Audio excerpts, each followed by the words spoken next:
महाराष्ट्र धर्मांतरण कानून पर मौलाना मदनी की चिंता।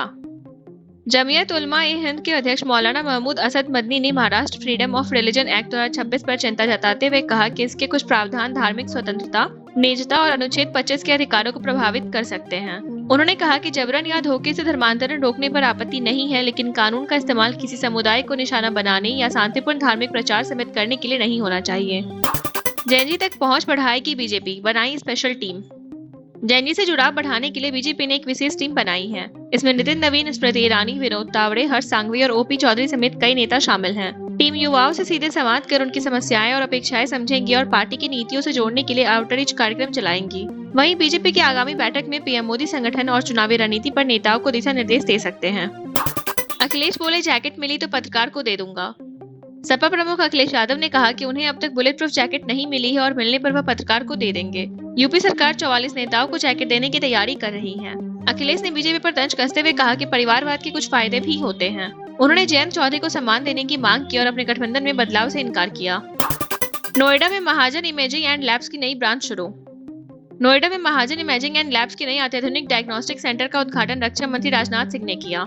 कार्यक्रम में इंडिया टीवी के चेयरमैन रजत शर्मा समेत कई गणमान्य लोग मौजूद रहे। डॉक्टर हर्ष महाजन ने बताया कि सेंटर में एडवांस रेडियोलॉजी, जीनोमिक्स और लैब सेवाएं एक ही छत के नीचे उपलब्ध होंगी। कंपनी ने भविष्य में टियर 2 और टियर 3 शहरों तक सेवाएं पहुंचाने का लक्ष्य रखा है। ईरान की शांति की अपील, ट्रंप बोले सही डील को तैयार नहीं। ईरान के राष्ट्रपति मसूद पेजेस्कियन ने अमेरिका के साथ जारी युद्ध खत्म करने की अपील की है। उन्होंने कहा कि ईरान ताकत और सम्मान की स्थिति में है। वहीं ईरानी सैन्य नेतृत्व ने किसी भी नए हमले का जवाब देने की चेतावनी दी है। अमेरिकी राष्ट्रपति डोनाल्ड ट्रंप ने कहा कि ईरान डील करना चाहता है, लेकिन सही समझौते के लिए अभी तैयार नहीं है। ऐसे में शांति वार्ता की राह मुश्किल बनी हुई है। बीजेपी मुख्यालय में आज 3 अहम बैठकें, चुनावी रणनीति पर मंथन।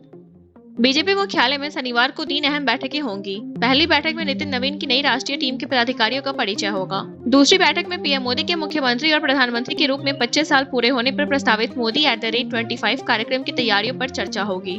शाम की बैठक में राष्ट्रीय पदाधिकारी, प्रदेश अध्यक्ष और वरिष्ठ नेता संगठन को मजबूत करने और आगामी चुनावों की रणनीति पर मंथन करेंगे। गृह मंत्री अमित शाह के संबोधन की भी संभावना है।